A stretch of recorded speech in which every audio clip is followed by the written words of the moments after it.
Olá, amigos do canal Spook Houses Casas Assombradas, aqui é o Rodrigo e hoje continuarei esse impressionante podcast. Falarei sobre a história, a vida, os desafios e os conceitos abordados por nada mais, nada menos que o reputado exorcista da Diocese de Roma, Sr. Gabriel Amorth.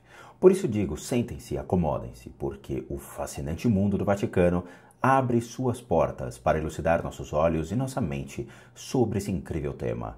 E bons sustos a todos nós. Não fui eu que escrevi este capítulo, mas é um testemunho de rara clareza. O exorcista pode ser o mais experiente do mundo, mas nunca se poderá pôr na pele dos possessos e sentir que eles experimentaram. A mais pequena infestação esconde sentimentos que o próprio paciente tem dificuldade de descrever. É, portanto, neste ponto que GGM fez o seu melhor, tentou exprimir o inexprimível, esperando ser compreendido, acima de tudo, por aqueles que são vítimas de um mal idêntico. Tudo começou depois dos meus 16 anos. Até aí eu era um rapaz feliz, sem problemas, de maior e sempre alegre, embora uma certa opressão me perseguisse e me dissesse a toda hora: vamos fazer isto? E tu? Vamos acolá? E tu? Não compreendi o porquê, mas naquela altura isso não era um problema para mim. Vivia numa aldeia marítima, o mar, o nascer do sol e o campo ajudavam-me extraordinariamente e não me permitiam cair na melancolia. Aos 16 anos mudei-me para Roma, deixei a igreja e comecei a frequentar tudo o que numa grande cidade atrai um aldeão. Isto é, há situações extremas que não existem numa aldeia. Travei rapidamente o conhecimento com drogados, vagabundos, ladrões, raparigas fáceis e etc. Tinha uma certa pressa em aprender todos esses barulhos que me distanciavam imenso da paz que tinha dito antes. Comecei a viver esta nova dimensão artificial, trepidante, repugnante. Tinha um pai extremamente severo que vigiava todos os meus momentos e estava sempre aborrecido comigo.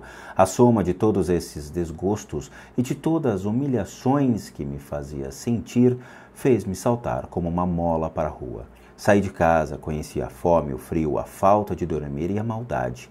Contatei com mulheres fáceis e fiz amigos da pesada. Em breve se me pôs uma questão sem resposta. Para que é que eu vivo? Por que é que eu estou na rua? Por que é que eu estou assim, enquanto outros têm a força para trabalhar e sorrir? Na altura dava-me como uma rapariga que acreditava que mal era mais forte que o bem. Ela falava de feiticeiros, de bruxos e escrevia coisas esquisitas. Eu achava que ela era muito inteligente, porque era algo fora da capacidade de um ser humano escrever todas aquelas conjecturas sobre o mundo e a vida. Li todos os seus livros e, mais tarde, ordenei-lhe que os queimasse diante de mim, porque só falavam de mal e eu tinha algum medo de conservar aquelas folhas em casa. Esta jovem odiou-me terrivelmente, sem eu saber realmente o porquê. Tentei ajudá-la a sair daquele túnel negro, mas em vão. Ela fazia troça de mim e do bem que eu lhe propunha. Voltei para minha casa, meti-me como uma outra rapariga, pior que a primeira, e passei vários anos na tristeza, infeliz e desprezado por todos os que eu conhecia. Rodeava-me uma espécie de obscuridade, tinha perdido o sorriso e as lágrimas.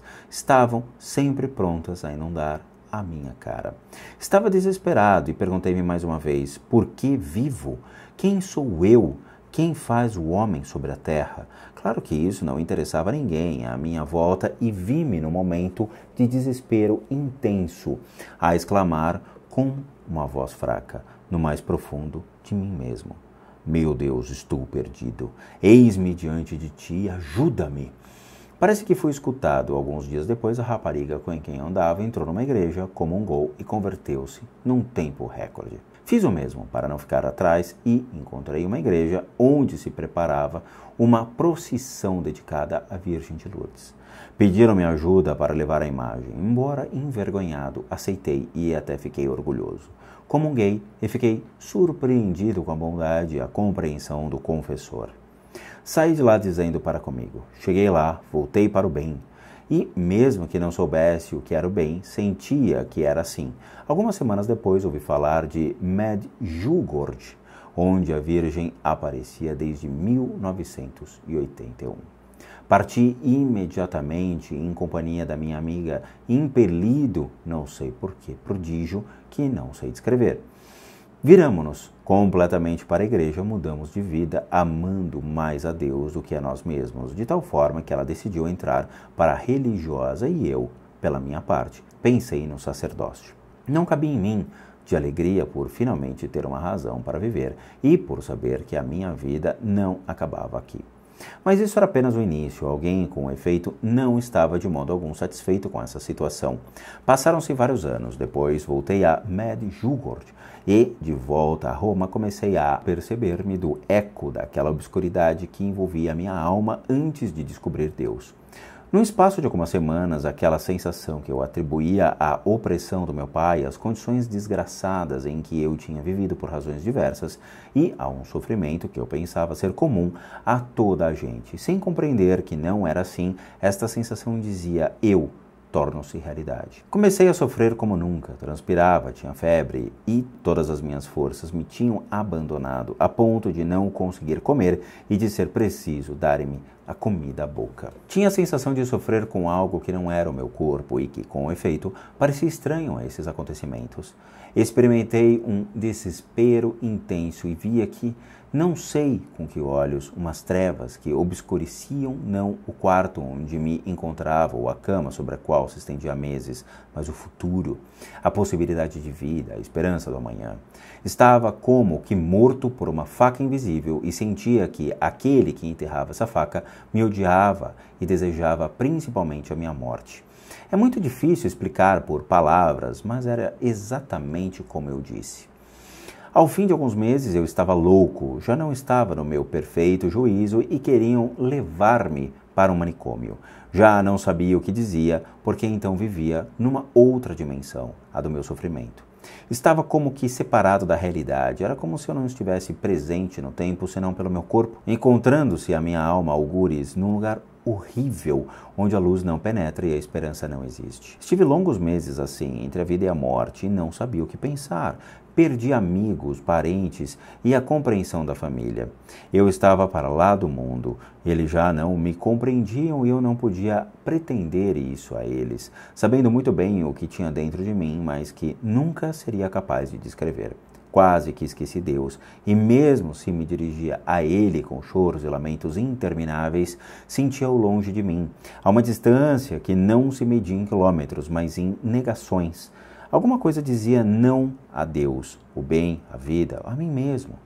Tive vontade de me dirigir ao hospital porque supunha que a minha febre persistente devia ter uma causa física e que, uma vez curada, eu me sentiria melhor e depois faria alguma coisa. Em Roma, nenhum hospital me quis receber só por causa da febre que tive de andar 300 quilômetros. Durante 20 dias, infelizmente, exames e análises de toda a espécie. Saí do hospital com um dossiê clínico que fazia empalidecer de inveja um atleta. Segundo eles, eu estava são, como um perro. Contudo, uma notazinha mencionava que não havia explicação para a febre, nem para a cara entumecida e cadavérica. Estava branco como a cal. Logo que saí do hospital, onde todos os meus males se tinham atenuado ligeiramente, entrei numa crise violentíssima, com vômitos várias vezes, sofri tudo o que é possível a um homem suportar e fui dar a um local desconhecido da cidade. Não sei como é que lá cheguei, as minhas pernas andaram sozinhas, os meus braços movimentavam-se independentemente da minha vontade, assim como o resto do corpo. Foi uma sensação horrível, dava ordens aos meus membros que já não me obedeciam. Não desejo a ninguém uma experiência destas. E como se isso não fosse suficiente, a obscuridade voltou e dessa vez estendeu-se ao meu corpo, além da minha alma. Via tudo como se fosse noite escura, embora estivesse em pleno dia.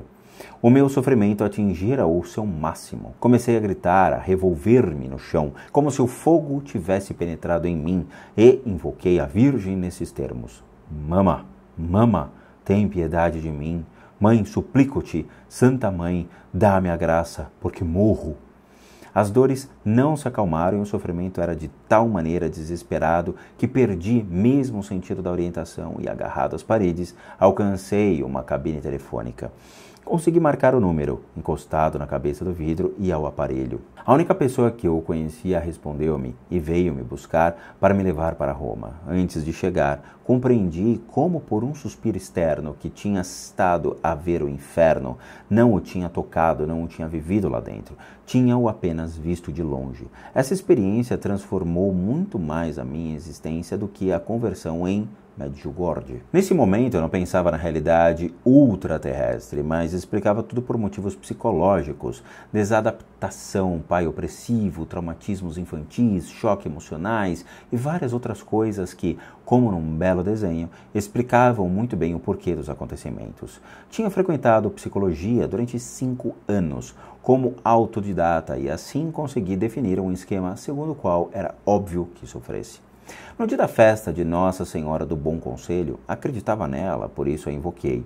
Um religioso sugeriu-me que telefonasse a um responsável carismático que agia sob tutela de um bispo e que possuía o dom do conhecimento. Este disse-me: fizeram-te um bruxedo de morte, para ferir o teu espírito, o teu coração, e há 8 meses comeste um fruto com malefício.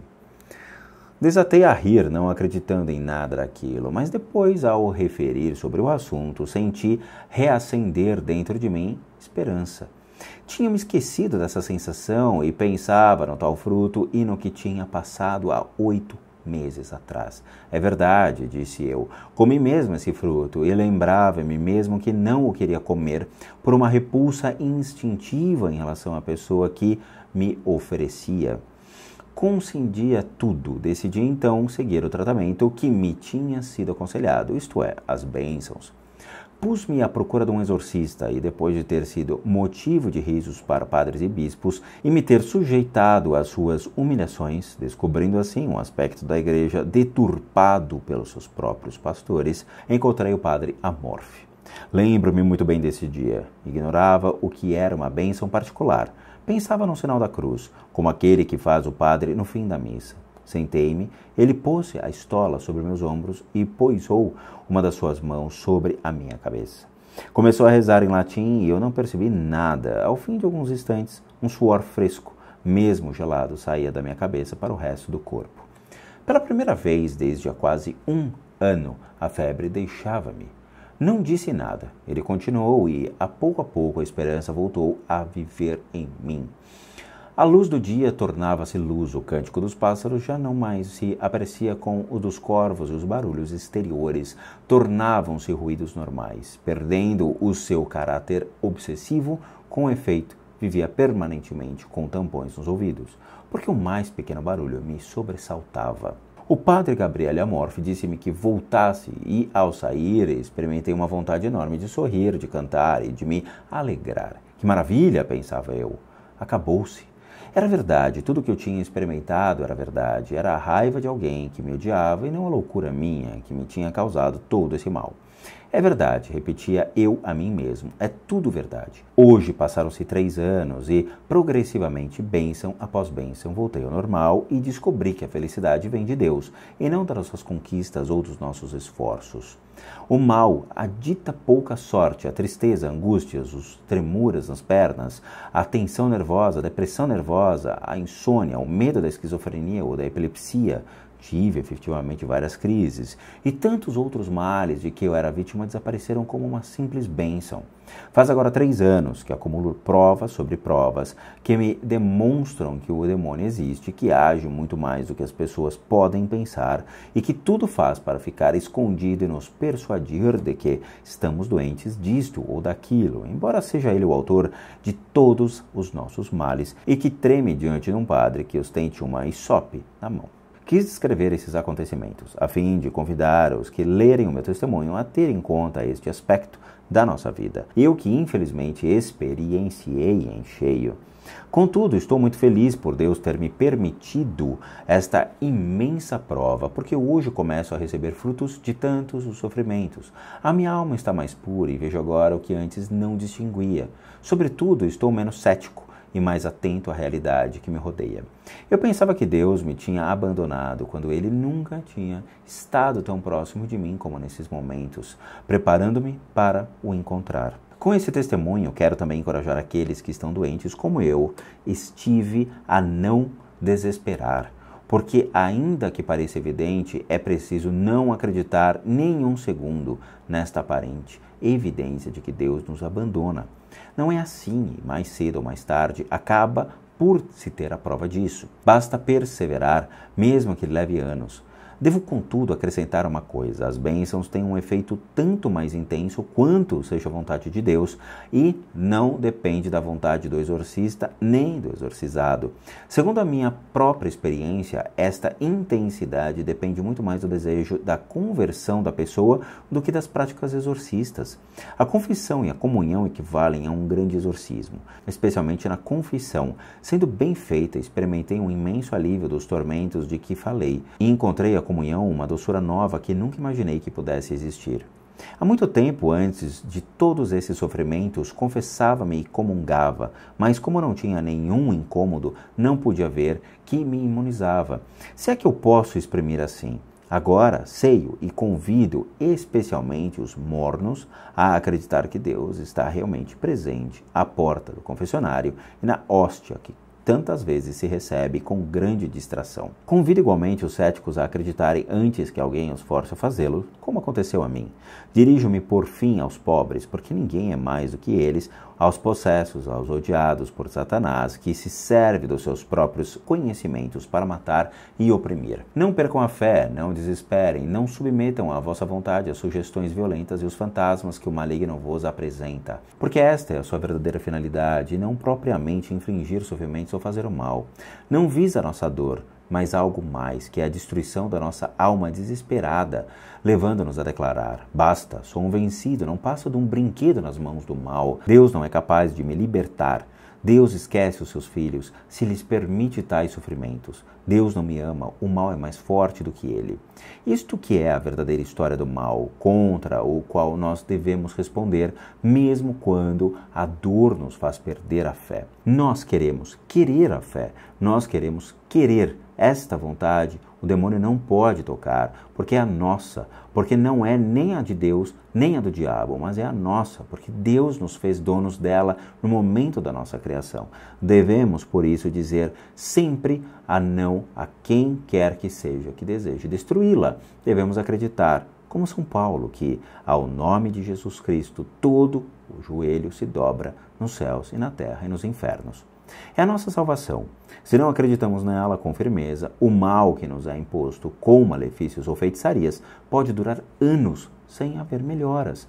Eu, melhor que ninguém, estou em condições de afirmar e testemunhar àqueles que pensam ter enlouquecido e não veem remédio, que depois de muitas bênçãos, esse mal passa como se nunca tivesse existido. É por isso que não devemos ter medo, mas louvar a Deus pela cruz que Ele nos proporciona. Porque depois da cruz há sempre uma ressurreição, como depois da noite vem o dia. Tudo foi criado desta maneira. Deus não mente e escolheu os seus prediletos para acompanhar Jesus até o jardim do Getsemane, para o acompanharem na sua dor, para depois ressuscitarem com ele. Dedico esse testemunho a Maria Imaculada, a fim de que ela o faça frutificar para o bem dos seus irmãos na dor. Respondo com o amor, o perdão, o sorriso e a bênção de todos aqueles que foram os instrumentos do diabo para me dar o martírio. Rezo para que o meu sofrimento lhes faça entrever a luz que eu próprio recebi gratuitamente do nosso maravilhoso Deus. Bom, meus amigos do canal, esse foi mais um capítulo desse incrível livro dos conceitos que estão por vir e que compõem a base do Vaticano sobre aqueles que seguem o caminho do combate contra o mal. Espero que tenham gostado e quero vê-los no próximo capítulo. Grande abraços a todos e bons sustos.